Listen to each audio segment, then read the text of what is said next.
Ito, chicken breast. Lalagayin lang siya. Lagyan ng konting asin. Tapos, paminta. So, ang nilagay ko is yung buo-buong paminta. Good morning! Ang recipe natin today ay chicken sandwich spread. So, kanina, pinakita ko sa inyo yung procedure kung paano yung paglalaga ng manok. Chicken breast. So, nalaga na siya. So, ito, hinimay ko na siya.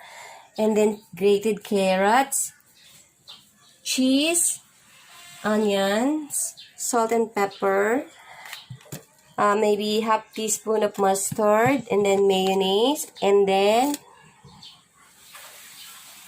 pickle relish, mga 1 tablespoon. So, gawin na natin kung paano, guys. Paano gawin?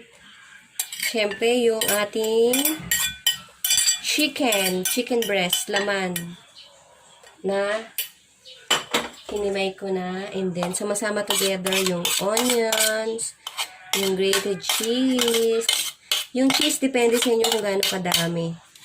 And then, yung carrots. Sama-sama lang siya together.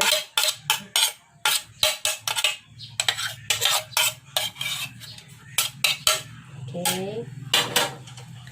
And then, lagay tayo ng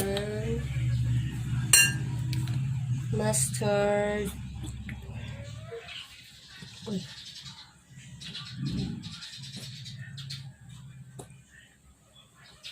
Ayaw. Ayan, konti lang. Pwedeng wala, optional to guys ha. So, ayan.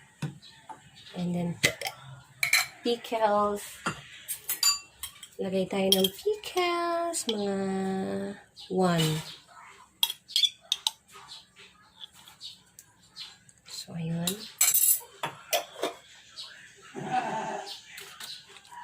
And then, mayo. Yung ating mayo.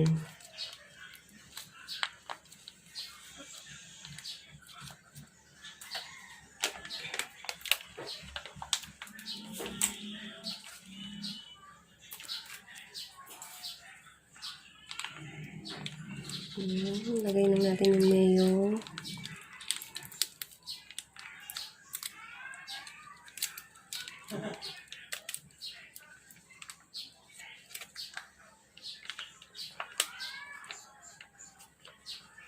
Lahat natin yung 220 ml na mayonnaise. Yung chicken breast, ano lang yan, kalahati. Or 1/4. And then salt and pepper. So, ayan. Then, i-mix. Mix together.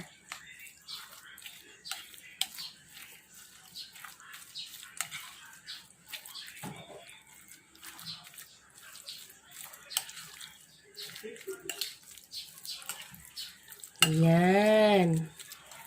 And then, ilagay nyo sa isang malinis na container. And then, i-fridge nyo muna. So, masarap na yan. Tapos, palaman nyo sa bread. Lagyan nyo ng lettuce. So, that's it, guys. Oh, looks yummy. So, tikman natin siya.